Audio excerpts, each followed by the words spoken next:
The year is 399 BCE.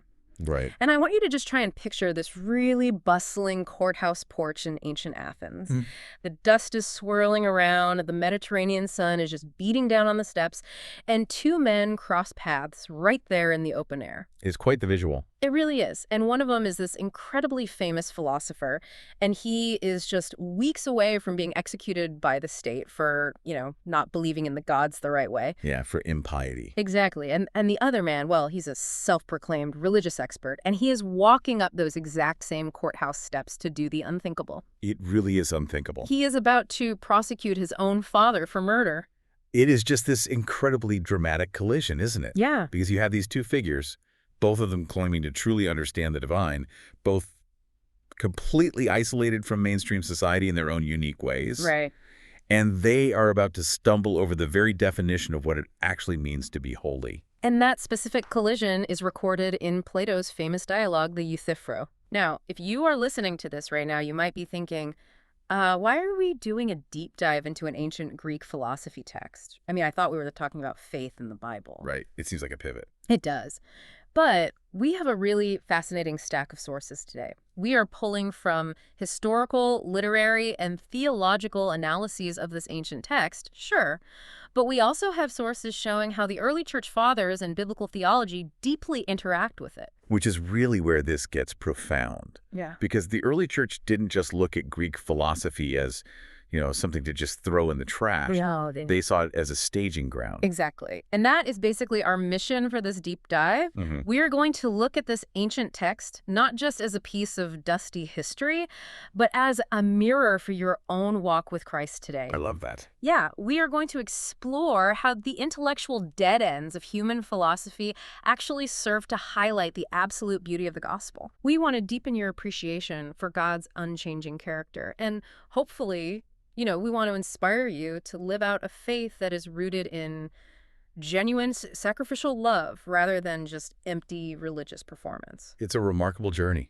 We're going to see how the questions that were asked on that dusty courthouse porch echo all the way into the New Testament and, honestly, into our own living rooms and church sanctuaries right now. They really do. But to actually grasp the weight of what's happening, we can't just jump straight into the theology. We have to, set the stage. Absolutely. Context is everything. Because Athens in 399 BCE is not some calm, rational, perfectly ordered society where people just sit around in togas having polite debates. Not at all. According to our historical sources, this is a deeply, deeply traumatized city. Traumatized is honestly the perfect word for it. Athens is suffering from what we would probably call collective societal PTSD. Yeah. If we look at the historical context, Yeah. they had just gone through absolute hell. From 431 to 404 BCE, they fought the Peloponnesian War against Sparta. Right, a massive conflict. And they didn't just lose. I mean, they lost catastrophically. The entire Athenian Empire just completely collapsed. Just total devastation, decades of war, and then you just lose everything. And it gets worse. Oh, wow. Following that defeat, Sparta didn't just walk away and say, good game. They installed a brutal oligarchic regime in Athens known as the 30 Tyrants. The 30 Tyrants. That just sounds awful. It was quite literally a reign of terror. In just over a year, these tyrants executed roughly 1,500 Athenian citizens. Wait, 1,500 citizens in a single year? Yeah. I mean, in an ancient city, that means almost every single family would have been directly touched by that violence. Everyone would know someone who was, dragged out of their home and killed. Precisely. It left deep, deep sociopolitical scars.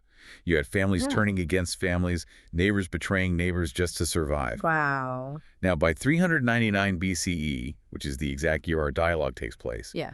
democracy has just been restored. Okay, so things are getting better. Technically, yes, but the civic body is incredibly fragile.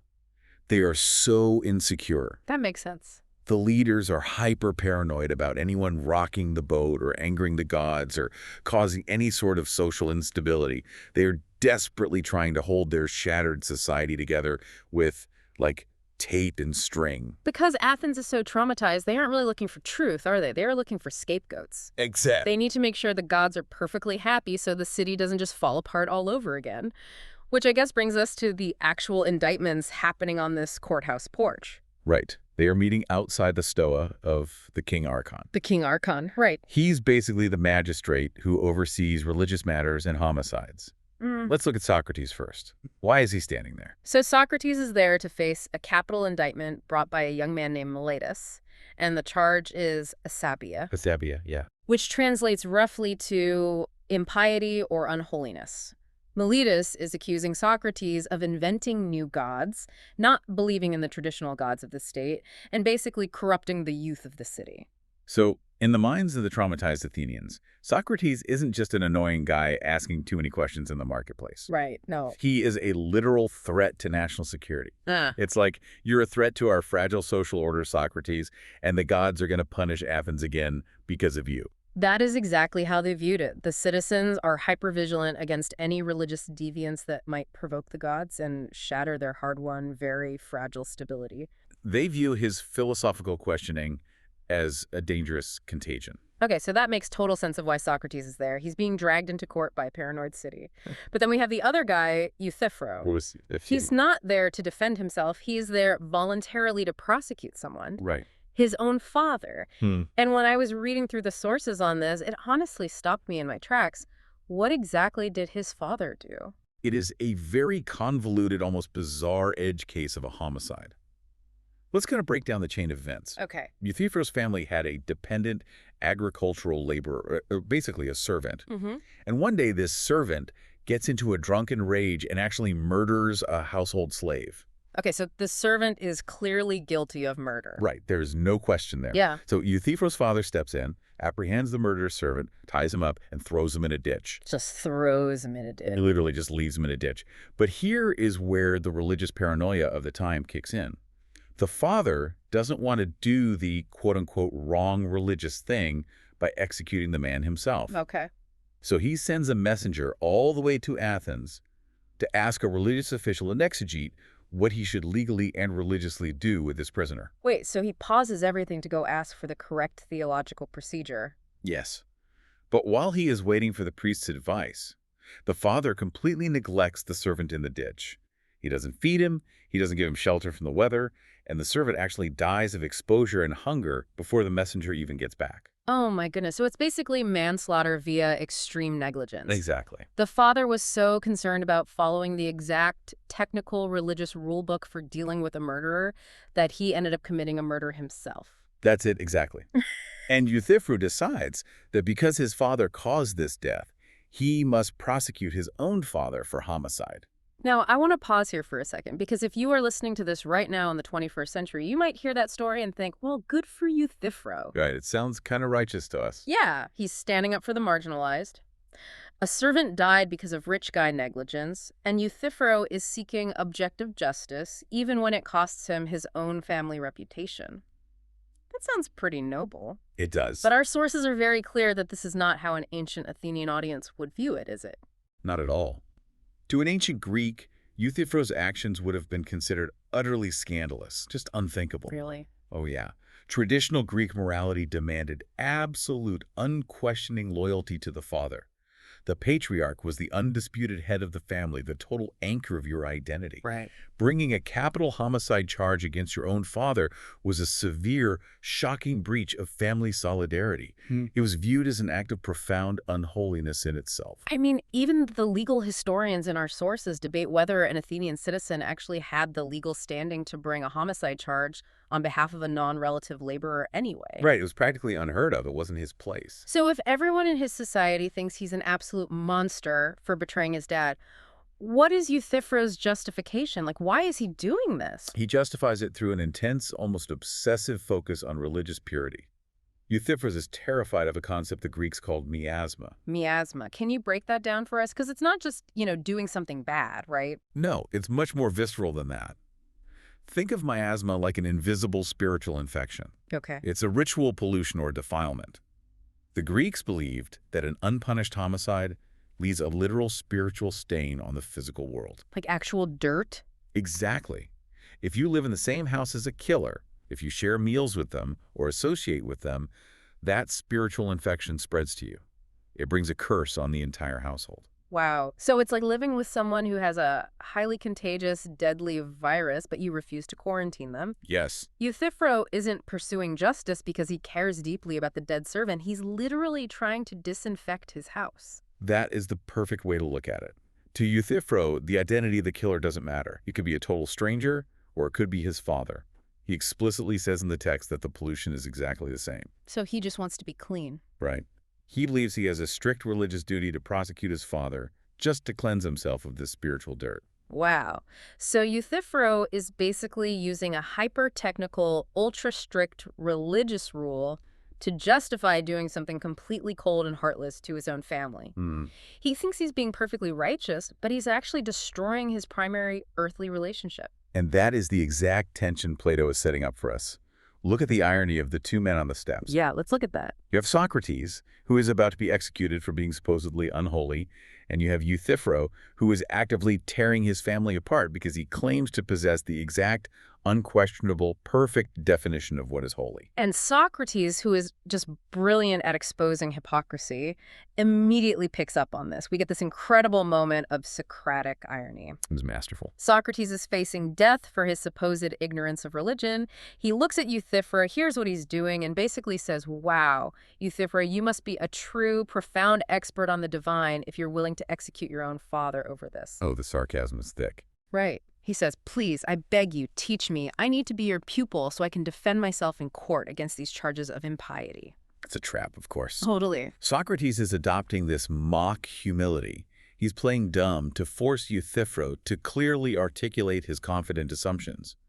The entire dialogue that follows is Socrates systematically, politely, and utterly dismantling Euthyphro's religious pride. Piece by piece. Exactly. He exposes that this self-proclaimed expert actually has absolutely no idea what true holiness is. So I want you to think about your own life for a second. Think about your church, your family, your own heart. Why does this ancient courtroom drama matter to you as a Christian today? That's the real question. Because it forces us to ask a deeply uncomfortable question. What happens when our definition of righteousness or purity isolates us from the very people we are called to love? It is a diagnostic tool for the soul, really. It asks us to examine how often we prioritize a technicality of religious performance, getting the rules exactly right, over the actual messy sacrificial work of loving our neighbor and honoring our families. Are we ever guilty of being a Euthyphro in our own homes? That is a heavy mirror to look into. Very heavy. But to truly understand how Euthyphro got so lost in his own religious performance, we need to look at how he actually views God, or in his case, the gods. And that brings us to the core of the dialogue itself and a concept we're calling the vending machine god. Right. As Socrates cross-examines him, Euthyphro confidently offers several definitions of piety, what it means to be holy. And Socrates just shoots them down one by one using simple logic. Just completely dismantles them. But the crucial moment, the real turning point of the dialogue, comes around Euthyphro's fifth definition. Okay, what is the fifth definition? Euthyphro claims that piety is essentially a science of prayer and sacrifice. He explicitly calls it an art of barter between gods and men. An art of barter? Like a business transaction. Let me make sure I'm hearing this right. He is saying that the highest form of religious devotion is just a negotiation. Yes. Euthyphro views religion entirely as a commercial exchange. You give the gods sacrifices, honors, and prayers, and in exchange, they give you what you want. Well, Preservation for your family, good crops, success in war, or in his case, a house free of spiritual pollution. It's basically a trade skill. it's a cosmic vending machine. Exactly. I think we've all felt this temptation at some point. Imagine you have a god up in the sky, and you want a specific blessing, let's say a promotion at work or a healthy family, or maybe you just want your life to be comfortable and safe. Right. So you walk up to the cosmic vending machine, you put in your coin, which might be your daily prayer, your tithes check, or, making sure you serve in the kids' ministry every Sunday. Check the box. Yeah, check the box, and you press the button, fully expecting the blessing to drop down into the tray. That's precisely the mindset. It completely reduces the divine-human relationship to mechanics and leverage. It's not about love at all. It's about control. But what happens when the candy bar gets stuck? Oh, that's when it all falls apart. Right. What happens when you put your coin in, you prayed, you went to church, you followed all the rules, and the blessing doesn't drop? What do? You shake the machine. You get mad. You get angry at God. Because in your mind, God broke the contract. You paid him, and he didn't deliver. And Socrates, using simple, devastating logic, absolutely takes this worldview apart. He asks Euthyphro a fundamental question. What do the gods actually get out of this transaction? We know what humans get. We get blessings, crops, health. But what do humans give the gods that they actually need? Well, nothing, right. If they are gods, they, by definition, already have everything. Exactly. Yeah. Socrates points out that a craft or service is meant to improve or benefit the object being cared for. A horse trainer improves a horse, a doctor improves a patient. But humans cannot improve or benefit the divine. Our sacrifices, our incense, our gifts, they don't actually give the gods anything they lack. I can just picture Euthyphro sweating at this point. If we aren't giving the gods anything they actually need, what are we giving them? Euthyphro is backed into a corner and forced to admit that we're just giving them things that please them, things they find dear, we give them honor. Okay. And Socrates points out the fatal flaw here. If we're just endlessly trying to figure out what arbitrarily pleases the gods so we can get what we want, religion is just an empty circular loop. It has no substance. Right. It's not about goodness. It's not about moral transformation. It's just manipulation. We're just trying to figure out the cheat codes to the universe. Like if I say this exact prayer and burn this exact animal, Zeus has to give me rain. Yes. And what is profoundly fascinating here is how closely this ancient Greek philosophical critique mirrors the biblical prophets. This is where it gets really good. Our theological sources highlight a massive connection to the Old Testament, specifically the prophet Micah. Yes. Micah chapter 6, verses 6 through 8. This is one of the most famous passages in the Old Testament, and it deals with this exact psychological trap. The Israelites are approaching God, and they sound exactly like Euthyphro. They're essentially asking God for the price tag. They know they have sinned, they know they need blessing, so they ask what coin to put in the machine. Read that for us. The text says, "With what shall I come before the Lord and bow myself before God on high? Shall I come before him with burnt offerings, with calves a year old? Will the Lord be pleased with thousands of rams, with 10,000s of rivers of oil? Shall I give my firstborn for my transgression, the fruit of my body for the sin of my soul?" Just look at the escalation there. It is terrifying when you really read it. It really is. It starts out pretty normal, right? Should I bring a calf? Then it gets hyperbolic. Thousands of rams, rivers of oil. They're trying to outbid themselves. Exactly. And then it reaches sheer panic desperation. Do you want my child? Should I sacrifice my own baby to pay off my sin? The worshiper is frantically digging through their pockets, just trying to find the ultimate coin to buy off an angry deity. And through the prophet Micah, God completely rejects the entire premise of the transaction. He doesn't want their appeasement. No. He says, "He has told you, O man, what is good. And what does the Lord require of you but to do justice and to love kindness and to walk humbly with your God?" It's a total paradigm shift. God is looking at them and saying, I don't need your oil. I don't need your rams. I own the cattle on 1,000 hills. I want your heart. Yes. I want your ethics. I want you to treat your neighbor with justice and covenant love. The Old Testament analysis in our sources makes a brilliant point here.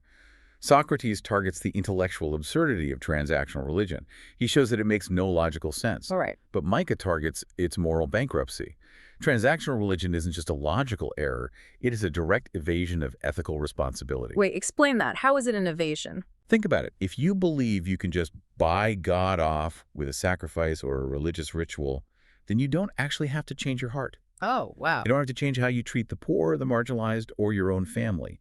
You can be a completely ruthless, unjust person Monday through Saturday, as long as you put the right coin in the machine on Sunday. That is so true. Euthyphro can destroy his father as long as he performs the correct purification ritual afterward. He's using the ritual as a shield to avoid actually loving people. And this critique of transactional religion explodes into full view in the New Testament with the concept of grace. Absolutely. Because if God is truly self-sufficient, and the theological term for this is aseity, meaning God has life in himself and needs nothing from the outside, then we cannot barter with him at all. That is the core of the Apostle Paul's rhetorical brilliance in Romans 11:35. Paul is marveling at the sheer unmerited grace of God, and he asks a rhetorical question, or who has given a gift to him that he might be repaid? Paul is saying you cannot place God in your debt, ever. You can't put a coin in the machine because God owns all the coins. Right. He built the machine, and he sustains your very ability to stand in front of it and breathe. You have absolutely zero leverage. Exactly. And our sources point out that the early church fathers, specifically apologists like Justin Martyr, actually used this exact Socratic logic from the Euthyphro as a bridge to point pagans to the Christian God. That is amazing. Justin Martyr would write to the Romans and say, look, your own greatest philosopher, Socrates, realized that bartering with needy, hungry gods is absurd. It makes no sense. Let us introduce you to the true creator who needs absolutely nothing from you, but who gives you everything out of pure, unmerited grace. So just pause and audit your own heart right now.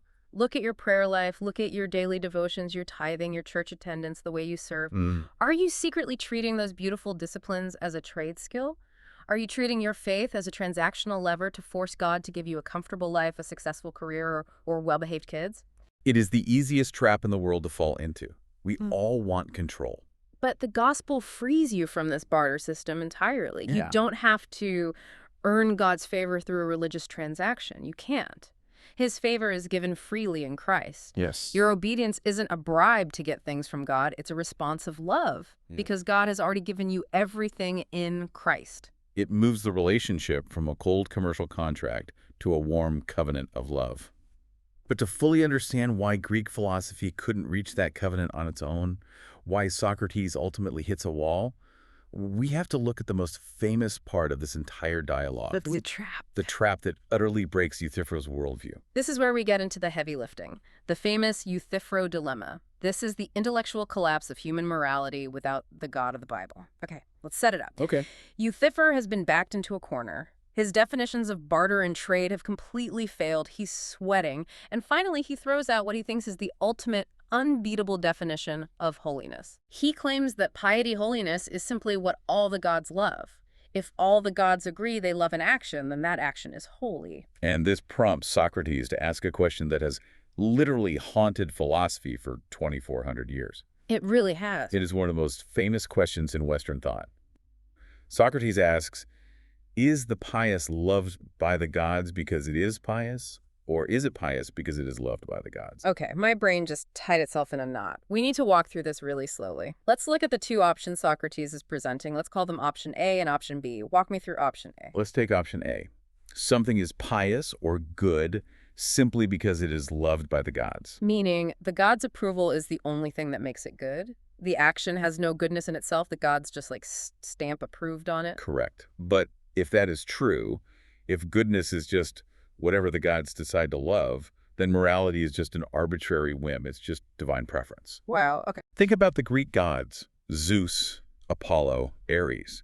They were notoriously fickle. Under option A, the gods could wake up tomorrow and decide they love murder or theft or betraying your friends. And because they love it, murder would suddenly become morally good. That is terrifying. It means goodness has no actual solid substance. It's just whatever the guy in charge says it is today. Exactly. It's like playing a board game where the person who owns the board keeps changing the rules every turn just so they can win. Like, oh, actually, rolling a 3 means I get all your money now. There's no objective standard. You're just living under a dictator's changing moods. Philosophers call that voluntarism. It's morality based solely on naked will or power.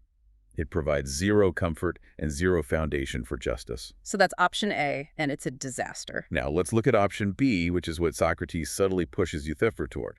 Option B says the gods love it because it is already pious. Okay, well, that sounds way better. So the gods look at an action, like telling the truth or caring for an orphan, and they recognize, that is inherently a good thing, so they love it. That makes sense to me. It makes perfect sense to human reason, yes. But it creates a massive, catastrophic theological problem for a polytheist like Euthyphro. Oh, why is that? Think about the implications. If the gods love an action because it is already good, then goodness or holiness is an external independent standard that floats above the gods. Oh, It is a cosmic rule that even Zeus and Apollo have to submit to. I see it. If the gods have to look up and submit to a higher rule of goodness to figure out what is right, then they aren't really supreme, are they? Exactly. They are just middlemen. They are just messengers. They aren't the ultimate reality. This abstract standard of goodness is the true supreme power. And this completely shatters Euthyphro's worldview. Yeah, it destroys it. His gods are suddenly either arbitrary tyrants whose rules mean nothing, which is option A, or they are subordinate, secondary beings answering to a higher law they didn't even write, which is option B. The dilemma completely crushes him. He has nowhere to go. He really doesn't. Our literary sources note that the dialogue ends in what the Greeks called aporia. Aporia, meaning what exactly? It means an intellectual dead end. a state of total paralyzing perplexity. The literal translation is without passage or no way out. That sounds miserable. Euthyphro gets incredibly frustrated. He complains to Socrates that his definitions are getting up and walking away like unmoored statues. He realizes he has absolutely no idea what he is talking about. And what does he do? He runs away. He literally flees the conversation. He makes a sudden excuse. Oh, look at the time, Socrates. I'm in a hurry. I have to go somewhere. And he just walks off. Just leaves him there. He leaves Socrates standing alone on the courthouse porch, about to face a trial for his life, without an answer to what holiness actually is. Human philosophy hits a brick wall. It cannot generate a solid foundation for morality on its own. Now, I know someone listening right now is thinking, okay, this is a fun brain teaser for a college philosophy class, but why does this matter to me? I'm just trying to raise my kids and honor God at my job. It matters deeply because our modern culture is currently trapped in this exact same dead end. We really are. Think about how our society defines right and wrong today. Much of our culture operates purely on option A. Morality is just whatever the current cultural consensus loves. Just a popularity contest. Yes. We shift our definitions of justice, ethics, human value, and truth constantly based on whatever is popular on social media or legally mandated by the state. It is entirely arbitrary. And we see the chaos that causes. If a culture decides tomorrow that a certain group of people, maybe the unborn or the elderly or minority group, aren't valuable, under option A, that oppression becomes good simply because the cultural gods decreed it. Right. There's no higher law to appeal to. But society knows that feels wrong. So they try to grasp at option B. We talk about universal human rights. We say things like, every human being has inherent dignity, as if dignity is this floating, abstract standard that everyone must obey, regardless of what culture says. Right, but where does that come from? Exactly. Without a creator, where do those rights come from? Who wrote that law? They are just an illusion. Without an absolute anchor, everything falls apart. You either have the tyranny of the majority with option A, or you have empty, baseless idealism with option B. So as a society, we are still running away from the courthouse porch. We are still in aporia, desperately looking at our watches and pretending we have somewhere else to be because we can't answer the fundamental question of what is actually good. Exactly, unless there's a third option. And this is where the deep dive gets incredibly beautiful. Let's look at how the Christian canon completely bypasses the Euthyphro trap. Because the biblical worldview doesn't solve the dilemma by picking option A or option B. No, it doesn't. It shatters the dilemma entirely. It presents a completely different vision of reality. It introduces the absolute anchor. Let's go to Leviticus 19, verse 2. God tells the people of Israel, "Be holy, for I am holy." Be holy, for I am holy.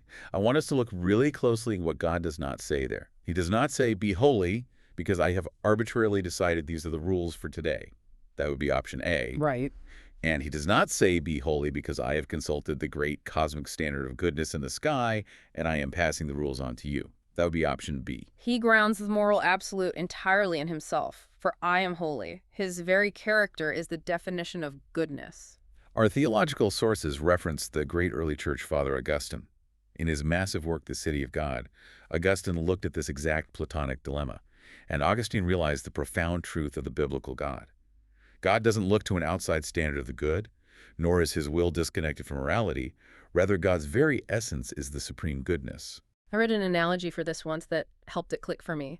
It's like asking, is a circle round because the math teacher arbitrarily says so? Or does the math teacher like circles because they conform to a universal rule of roundness? That's a great question. The question itself is flawed because roundness is the very definition of a circle. You can't have a circle that isn't round. In the same way, love, justice, and holiness are the very definition of God's nature. That is a fantastic way to put it. Yeah. When God commands something, he isn't making up a random rule just to flex his authority. He is simply expressing his own beautiful, perfect nature. Yes. He commands us to love because he is love. He commands us to be just because he is justice. The law of God is simply a transcript of the character of God. And this abstract philosophical resolution becomes the flesh and blood reality in the New Testament. The abstract good that Socrates was desperately searching for on that porch is not a floating concept. It is a person. It is Jesus Christ. Hebrews chapter 1, verse 3 tells us that Jesus is the radiance of the glory of God and the exact imprint of his nature. The exact imprint. We don't just have a list of ethical theories. We have Jesus. We could look at how Jesus loves the marginalized, how he pursues justice, how he touches the leper, how he forgives his enemies, and we can say that is what the absolute unchanging standard of the universe looks like. Think about how this fundamentally changes what Christian obedience feels like on a Tuesday morning. When you realize this, it inspires such a deeper love for Christ. It really does. Think about it. When you submit to God's commands, whether it's commands about your finances, your marriage, your purity, or just how you treat the coworker who drives you crazy, you aren't submitting to an arbitrary rule book designed to restrict your fun. No. You are aligning your life with the very source of love and joy. You are aligning with the grain of the universe. And practically, that gives the believer incredible peace and security. You don't have to wake up worrying that God is going to change his mind tomorrow. His character is immutable. It cannot change. It's solid. As James 1:17 says, with God there is no variation or shadow due to change. You are safe. You aren't standing in front of a vending machine hoping the mechanics don't jam, and you aren't guessing what the cultural gods will demand tomorrow. You are anchored to a person whose nature is eternal love. But, and this is a crucial pivot for us today, knowing the correct theological definition of holiness is not enough. That's right. Having the right answer to the Euthyphro dilemma doesn't automatically mean your heart is right. And that brings us back to Euthyphro himself and the severe danger of what we call the Corbin loophole. Right, because as much as we've talked about high-level philosophy and the beauty of God's character, we have to ground this back in what is actually happening on those courthouse steps. Bring it back to the real world. Think about what Euthyphro is physically doing. Armed with what he believes is perfect, pristine religious knowledge, he is about to prosecute his father. He has sacrificed his relationship with his earthly father on the altar of his own spiritual pride and legalism. He is prioritizing cultic correctness over foundational love. He cares more about his own spiritual resume than the human being who raised him. And our biblical sources draw a direct, striking line from Euthyphro's behavior in Athens to the teachings of Jesus in the New Testament, specifically a confrontation recorded in Mark chapter 7. Let's set the scene because it is explosive. Jesus is dealing with the Pharisees and the scribes, the religious elite of his day, the guys who had the theology degrees. The experts. And they are questioning Jesus, criticizing him, because his disciples aren't following the traditional, highly technical rules of ceremonial hand-washing before they eat. The Pharisees are obsessed with external purity. It is incredibly similar to Euthyphro's obsession with avoiding miasma or spiritual pollution.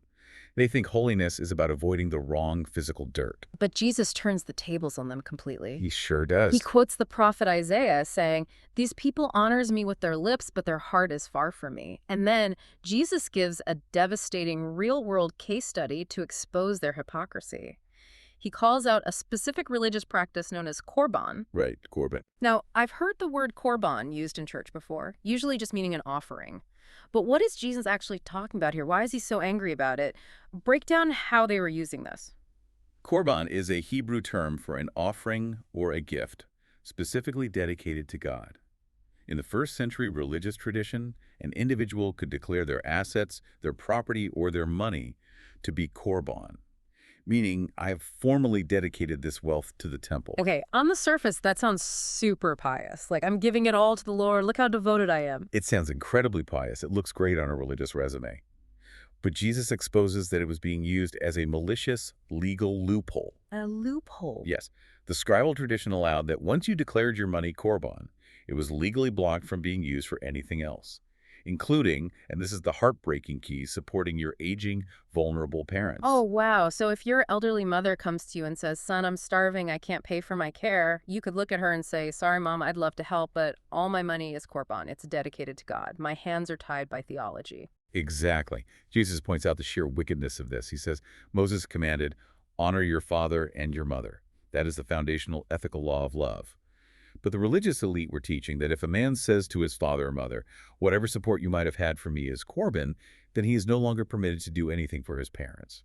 That is incredible irony. Wait, so both Euthyphro in Athens and the Pharisees in Jerusalem use an ultra-strict religious dedication as an excuse to completely abandon the basic moral command to honor their father and mother. Yes. Our New Testament analysis notes this deep structural parallel.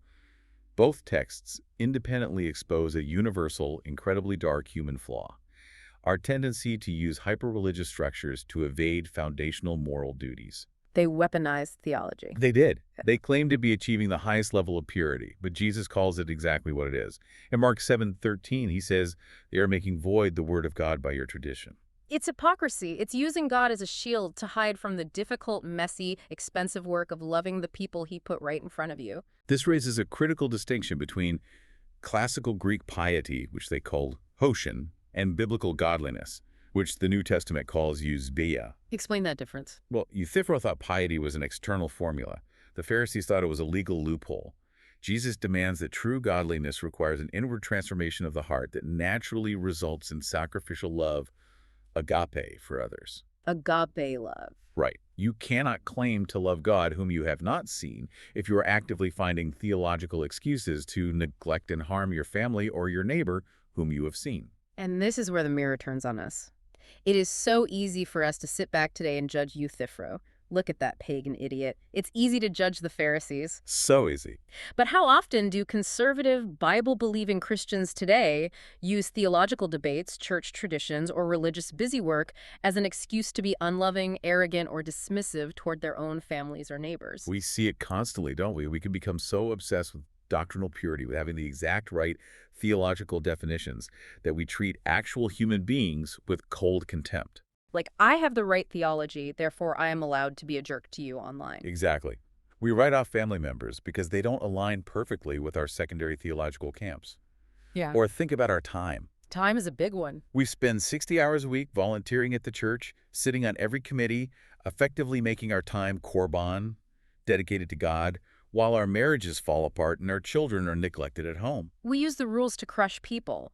We weaponize the truth, just like Euthyphro on the courthouse steps. But the New Testament thoroughly subverts this.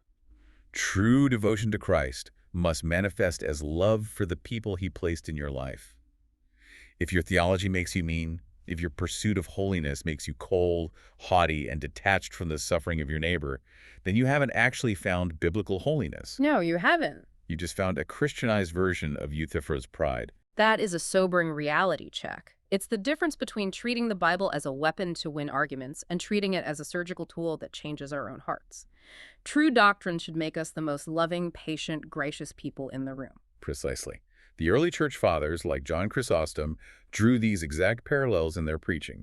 They saw that any external cultic correctness that violates basic moral and covenantal love is a profound distortion of true faith. Holiness without love isn't holiness, it's just noise. Let's bring all this together. We have covered incredible ground today. We started in a tense, traumatized Athenian courthouse in 399 BCE, watching a society grapple with fear and religious performance.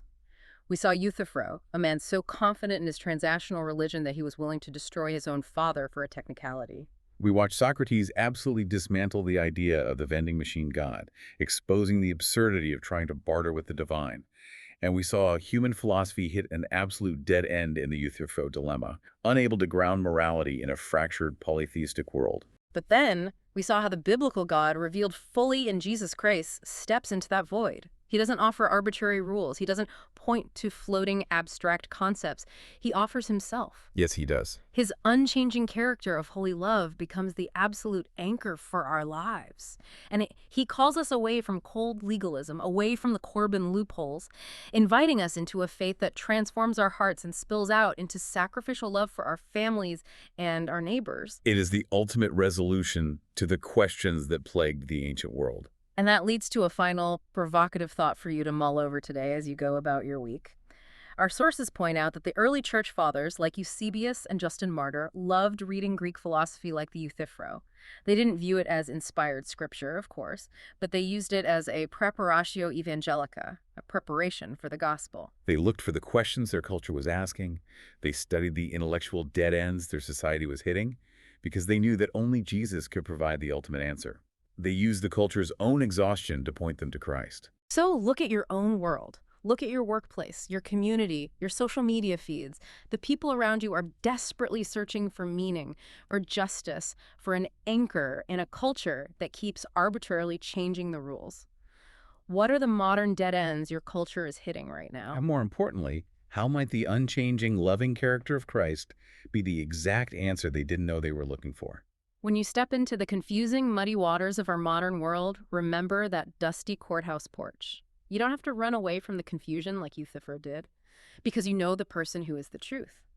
Love from that anchor, love the messy people he put right in front of you, and let his grace do the rest.